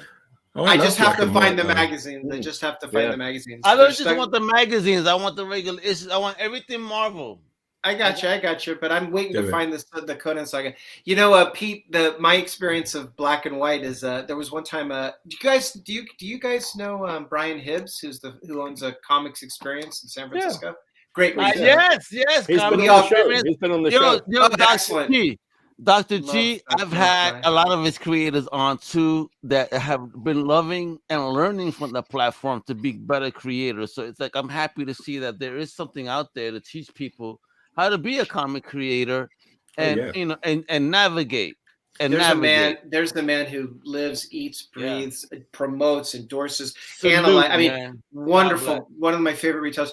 We were at a party at his house one night, and I think this impressed me maybe more than him, but he had a broken black and white television, and we decided, it might have been a broken color TV, excuse me, and we decided we were going to have a Dr. Strangelove party, which is a black and white film, but broken color TV didn't let us see it in black and white. We saw it in green and white. It was Oh, amazing. wow. Messed up my brain. Thank God we weren't on acid that night. That's what I'm about to say. what you told the you cops? didn't smoke or do some other shit. Well, you know what? Let me not assume. You said not acid, but let me not assume. Well, that's what I was going to say. Is that what you told the cops when they came? You know, Yeah, oh no, it's the TV. It's the TV, lads. TV's working my brain, man. Very Southern script is right here. No, I love black Give and me, white. You know, give me a second because I'm dropping something for Al to put up on the screen. Just give me a Well, second. that was my question for you, Pete. It's not just economics. It's less expensive to do black and white. Partially. There's an aesthetic to it. Oh, is it mostly that? Partially, yeah, but you know. Okay, I love Al, all those check black this and out white and put it. magazines. I'm getting it. Give me a minute, my brother. Well, I think as far as Pete's concerned, I would just say, look, at the moment he's got full control over it. Right. He's writing, drawing, I'm presuming lettering it as well. Yeah, everything. Yeah. Pete, have you trademarked the likenesses of Stan and Jack? No, I haven't. Really. Well, there's a copyright notice in the back. What's this, man? What is this? Look at the beauty of this. That's Neil Adams. Neil Adams from Dracula. That's oh wow, very good, Pete. That's Neil Adams. Look at that. And he's doing that fade in there. That's spectacular. Yeah, I mean the black and white, then you throw in that red background and then get into that orangey with the pixelated comic book background. And they only did it for 1 or 2 pages only for 1 or 2 pages per story. The rest is black and white. Yeah. The books that you showed us, Pete, they're not really doing effects like that. It's just spot full on color, right? Just spot, just cheap as you like. Yeah. Right. Yeah. Right. But yeah, as I say, I loved all those Marvel black and white magazines and Warren. So it's like what we were saying, earlier. I have a limited amount of cash, like everybody does. So I thought, okay, let's go black and white. All right, how can I make black and white work? That's just the nature of the job, isn't it? That's what everybody would do. Yeah. That's a George Romero style. I have no money. I make a movie over 6 years. Here you go. Yeah. I'm digging it. So, Pete, where are we going with this, though? I mean, you said you're doing issue 5. Yeah. I mean, when can we expect that? When can we get more story? Because right now you fucked me up, and because of our interview, is like I saw your friends in this. I saw everything in this. Yeah. Not just in this, but and talk about your other books too a little bit. Oh yeah. Oh yeah. So I'm gonna hopefully put out Stan and Jack 5 this year. I gave myself January off because it's fucking January. It's January, bro. It's time to get fat in January and you work out in February. Yeah, exactly. Christmas, past New Year's, absolutely. But the other thing I do, in which Al has read, is The Kids from Wreck Road, which is. Can we see that? Let me pull it over there. Oh yeah, we have it now. Mm-hmm. So that's The Kids from Wreck Road, which this is my old pal. In the middle there, Sean Phillips, who we all know from Criminal. Sean Phillips, I mean, he grew up with Sean Phillips. He told me that homie, he has this Jim Shooter story, but homie got hooked up at 16. Like, goddamn, yo. Yeah. Wow. So me and Sean have known each other since we were like 9, in this tiny little town we grew up in, and our other friend Dave. And when we were kids, we did a strip about ourselves called The Kids from Wreck Road.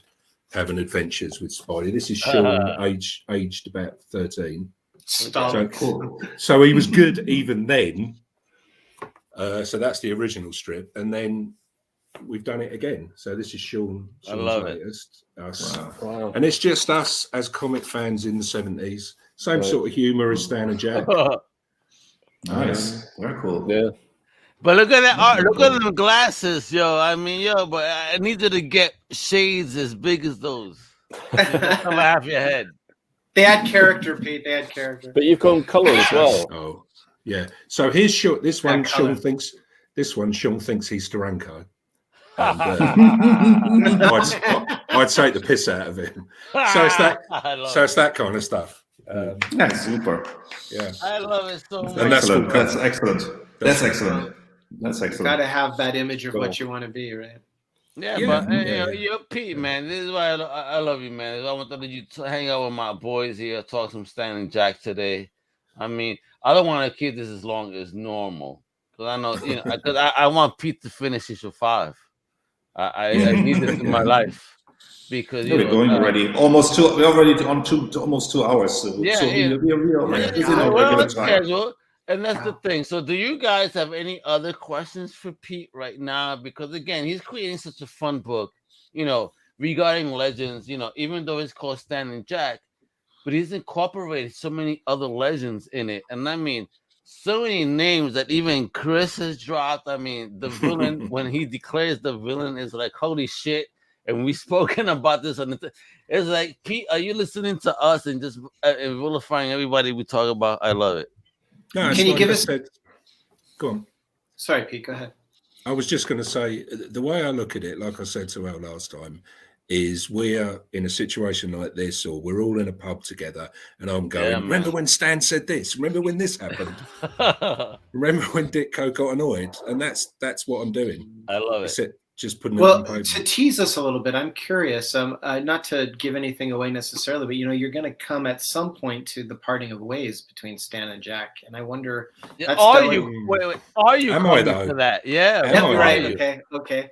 Am I though? Fair enough. Yeah. I'm sorry, I wasn't trying to get you to talk about issue 1. Oh no, I'm not even. Well, I'll tell you what. That's a great question. That's issue 50. Stan and Jack, no more. Yeah, exactly. Bro. Yeah, but that's I'm just curious about the treatment of that. Yeah, but that's easy, Greg, because that's pure Marvel. They split up, they come back together. Is this the end? It isn't the end. Have they turned evil? Right. Haven't they turned evil? That's easy. Yeah. No, I was saying last time, once I've done all I've kind of got in my head so far is that the Sword and Sorcery one with Barry Windsor Smith, John Buscema, Frank Thorne, and Wendy Pinney. I'm going to finish that one. And then number 6 is going to be Stan and Jack meet Bernie Wrightson. And I'm going to try and do some vague approximation of Bernie. God forgive me, I'll never manage it. And Stan turns into a swamp monster, and that's going to be called Giant Size Stan. I would love to be sitting in the room. Stan. Oh my God! Wouldn't you love to have been in the room when Bernie and Jack started talking monsters? Holy cow! Yeah. Can you imagine? I mean, finally a body to match his ego. Hey. So do you see Stan and Jack slowly sort of meeting more and more creators, even coming up to present day? Yeah. I mean, I thought I could do Liefeld, and he just have loads of pockets. And we saw that in the video where Liefeld was drawing, and I'll never forget that video because I own it on tape. It's one of my boxes, and Liefeld is drawing, and Stan is over his shoulder, looks at Liefeld, and just says, I've seen that. We own this, right? This is ours. Yeah. I mean, he so emphasized on that, and that was the first time I noticed, like, damn. Talking about artists and their anatomy. Sometimes it's pure style. Sometimes it's anatomy. Yeah, if I do, I love you, Rob, but where the fuck is my brigade? And please learn how to draw feet because I'm about to fucking blast you. Give me my. Well, I'm gonna, I've already decided if I do Liefeld, he'll be standing behind furniture all the time, and he'll he'll carry a rock around with him so he can put it in front of his feet. So that he doesn't have to draw. To get into comics, you really only need to draw 3 faces and kind of fudge the hands, and you're good. Yeah. Bro, look at this, bro. This is from Dr. G right there telling you he been in the game too for a minute. I love it. Yeah. I'll tell you this, Al. Since you asked me, one of the worst submissions I ever received. This was at Tundra. Yes. I was a submissions editor all the way, but through my career. But at Tundra, I received yellow legal paper, I think 7 or 8 sheets in pencil, explaining what the story was going to be with some sketches of the character, which was this very strange. It wasn't a flaming carrot, obviously, but it was like flaming rutabaga or something. And that was his submission. That was his request to be published. Was pencils on the legal paper. The best submission ever received, of course. Obviously, we tried to rush that into print. But Henry, this shows no doubt not to the power of Stan and Jack. I mean, here we have Pete doing an amazing book, just celebrating them in a humorous way without even offending. It's just like you could actually even picture this. I love it, and Stan and Jack would definitely without them you know, we wouldn't have the comics we have today. That is absolutely, true. absolutely, That is absolutely. That is absolute truth, Henry. You know, so God bless them and their energy and their power, and I hope that, you know, in today's generation, that we could find a new Stan and Jack that could bring forward the medium and keep celebrating and growing, and not just reusing, but just building new things each and every day. There was a trivia question on Facebook recently that said, "What's the greatest universe? You know, is it Game of Thrones? Is it Lord of the Rings? Is it Star Wars?" And my answer to that was it's Marvel, because Marvel incorporates all of it. It does, and it's endlessly expanding. Yeah, like we spoke even prior, you know, the Marvel universe, even before the DC universe, showed us that, you know, the comic book universe is diverse. You know, in the pages of DC, even before, I mean, of Marvel, even before DC, we saw color. We saw New York, a real New York. We saw a real Chicago. We saw a real California. You know, represent. Where the hell is Yancey Street? Yeah, and you know, hey, bro, I think that was Morgan Avenue, right off the BQE. You know what I mean? Have you never been there? It's a nice little street just down in the village. There you go. So you know what I mean. So you know, it's a real place, and we loved it, and we loved it, and we continue to love it. And we have creators like Pete that keep celebrating our OG creators and the level that he does. So, folks, you know, let me share this before we go today, because I want to go. You know, you guys inspired me. I gotta go to my local comic shop and pick up my books right now, so I could go reading. And but please check out Pete right there in the Big Cartel. Check him out on Twitter. Please do, yeah. You know what I mean? Follow him, because you guys need to keep up to date. Like, this is a real cool book that'll put a smile on your face, for real. Like, I've read all 4 issues, and I chuckle out loud that my wife questions my mental stability. Like, are you okay? Like, yes, I am. Is that a pre-existing condition, or is that raised by Pete's work? I'm a Puerto Rican from New York, and maybe pre-existing because of the way I grew up. But you know what? It's love, man. Yo, Pete, I want to thank you for hanging out, for talking about your book. Thank you for even just doing this and just bringing such a humorous take on amazing classic creators like you have. And to my team, yo, I mean, here we are, 2022. We're kicking ass still. We got a new member in Dr. G. Thank you for the pictures, Dr. G, because those shits are fire. I'll zip them next time, Dave. Yeah, bro. No. You actually mean Chris, because Chris be sending those emails like, "Yo, you better zip them shits. I don't have time for this nonsense." Yo, Chris is German. I mean, don't. You're gonna make me open each. You're gonna make me open each one of these pictures. Come on. Direct. We are Germans. We are Germans. We have no time for politeness. Yeah, I like Henry's comment here, though. I respect Henry's comment here. A new Stan and Jack, and it is wishful thinking, and it is an idea. But you know what? One day we are gonna get that, Henry. Whether you believe it or not, we're gonna have this new crew that's gonna create things that we can. I mean, as hard as it may be to accept, it's going to happen one day. Where somebody's gonna create new things. But hang on quickly. If you want to give a special shout out to a duo of creators here right now. Pete already mentioned Sean Phillips. Check out anything by Brubaker and Phillips. That is a great team. They put out great stuff. If you want a great writer and a great artist working together, pick up anything by Brubaker and Phillips. Yeah. Amazing. And they do the graphic novel stuff now. They don't. I think they kind of stopped with the monthly. Yeah, they have. They put out a graphic novel once in a blue moon. Yeah, and it will be great. Yeah, and Sean's son is doing the colors. Absolutely fantastic. Yo, Chris. I remember. Wait, guys, real quick. Don't you think now that they Chris just said it, Brubaker and Phillips are going the graphic novel route. We have been doing this show for almost 2 years. I swear to God, somebody's listening to Dave. Like, grow the graphic novel route, do your stories, and you could do like 2 books a year and get, that's 6 issues a book. There's other creators. There's other creators who have done the same. I mean, we talked about John Casey and Peter Kowalczyk.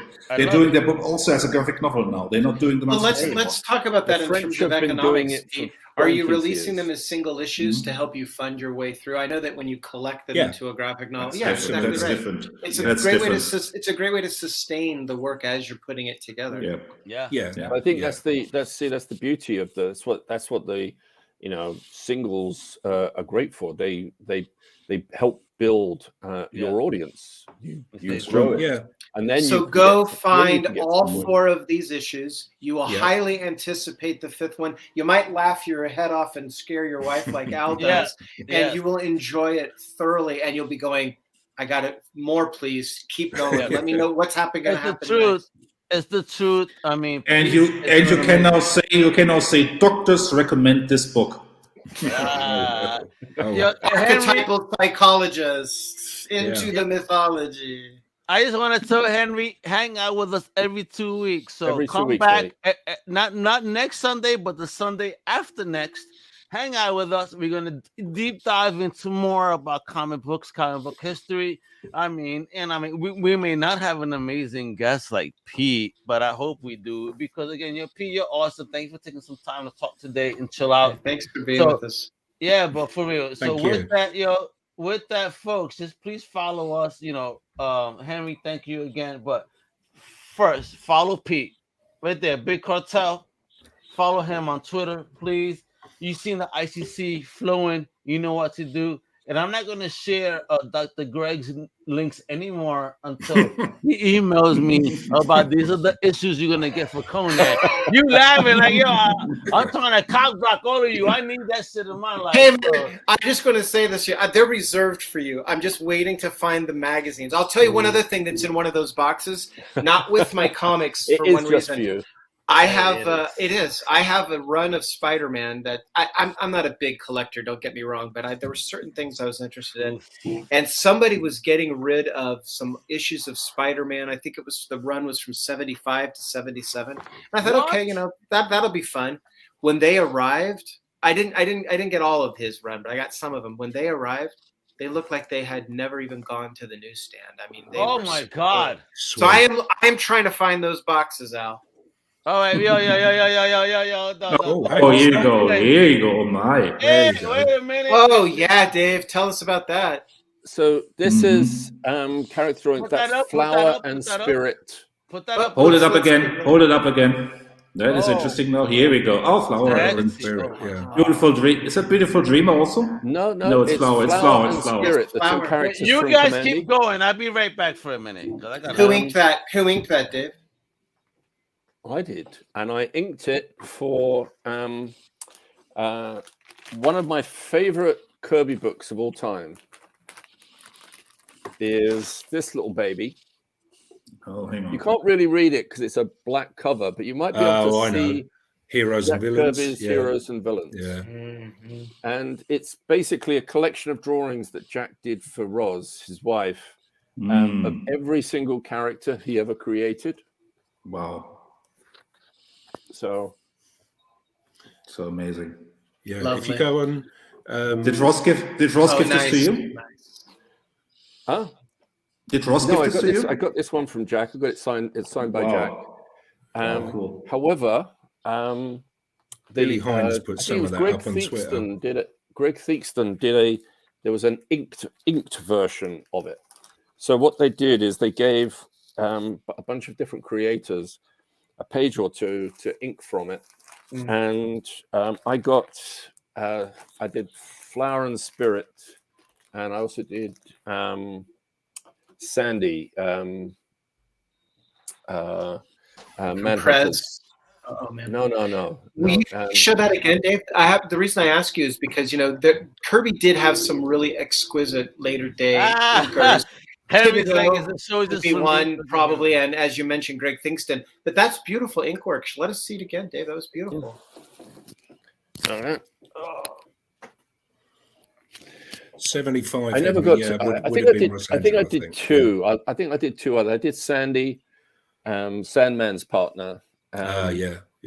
which I never got back. And there was one other, I can't remember what I did, and I didn't get that one back either. But hey, there we go. So, folks, man. Okay, we have to give a little shout out. Thank you, Henry, for posting so many comments. Yeah, and you wrote, you hope to see us again. We are here every 2 weeks. We are here every 2 weeks, and this is our 51st episode. So you can go back on the stream of Comic Crusaders and find our episodes. Yes. They are mixed in with the other Comic Crusaders episodes. But look for Comic Crusaders, International Comic Crusaders, and you will find our episodes. I believe that's yes, Henry. I believe that's true, and I think there's about 20 issues, not entirely in sequence, but man, I couldn't believe they were so beautiful. I didn't really even take them out because I couldn't believe they looked like they've never been touched. It was amazing to me. Beautiful. He has the boxes you want to look at. Look at it. Let me go to your house, Greg. I'll look at them. I don't keep that stuff in my house, brother. Hey, there you go. Folks, he has a secret location, a base. Yeah, secret mountain somewhere. Secret bank vault. Yeah, I got it. It's the Basin cave. I got you. It's coming. All right. So with that, folks, thanks for tuning in, hanging out with Dave, Chris, Dr. G, myself, and of course our amazing homie Pete Doree. So when can we expect number 5, Pete? Well, what's the timeline? Let's say, let's say July. Maybe. July? Okay. Maybe. Okay.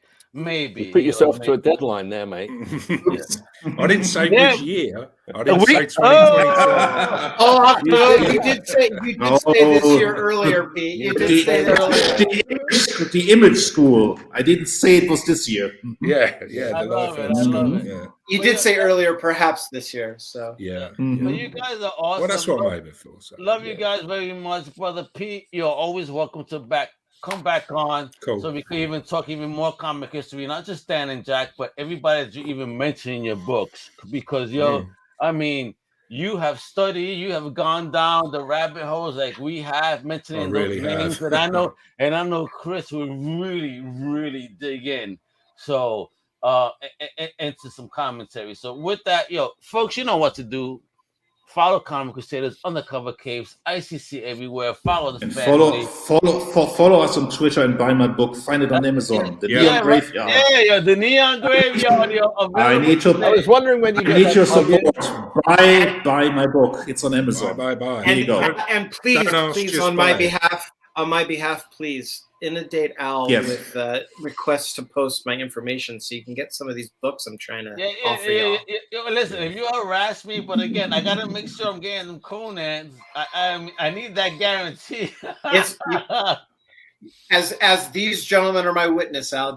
Since you mentioned it, I've been like, well, when I find those, I know whose those are for. Hey, Greg, you've got to get on Twitter, man. There's no bigger exactly. You need to come and join us. There you go, folks. I'm being an asshole, but to be honest, like he has his collection. Check him out. Email him right there at his Gmail, and you could probably pick up some gems right now. The market is hot, and I know you already saw those pictures that I was sharing. Those are his books. These are not some fucking Google pictures. So it's like, he got these suspenses right then and there. So if you got some swagger, you got some money. Start spending it. Jay-Z, I know you want to build your collection. Talk to Dr. G right here. All right. But with that, thanks for tuning in. Check out and follow my family, follow the crew, follow everyone, man. I love everyone. Thanks for everybody for tuning in. Hasta la próxima. Pete, what a pleasure. What a pleasure. Right, take out Pete Doree from the UK, man. I'm about to go to his house whenever he's in the UK and take all of those comic books he got because I need those. I don't have those. Find those in America. I've got shitloads of Conan and they're mine. Look at him. He said, "You ain't fucking with me. I'll come through. I got a store for you." All right. I've got to tell you, listen, guys out there, anybody who's interested, our dear friend Josh, who isn't on tonight, he asked me if I had any Teenage Mutant Ninja Turtle stuff, which I had for a variety of reasons. As Dave might say, I was in the industry for so long, people would just send to me loads of stuff. Josh has every Teenage Mutant Ninja Turtle. He has every Usagi Yojimbo, and he has every Flaming Carrot. And I was like, am I sure I'm going to let these go? Find a home. Find a home. Who wants them? So I'm not kidding. You'd be surprised at the stuff that's there for you, but I'm ready to let it go. You guys can have it.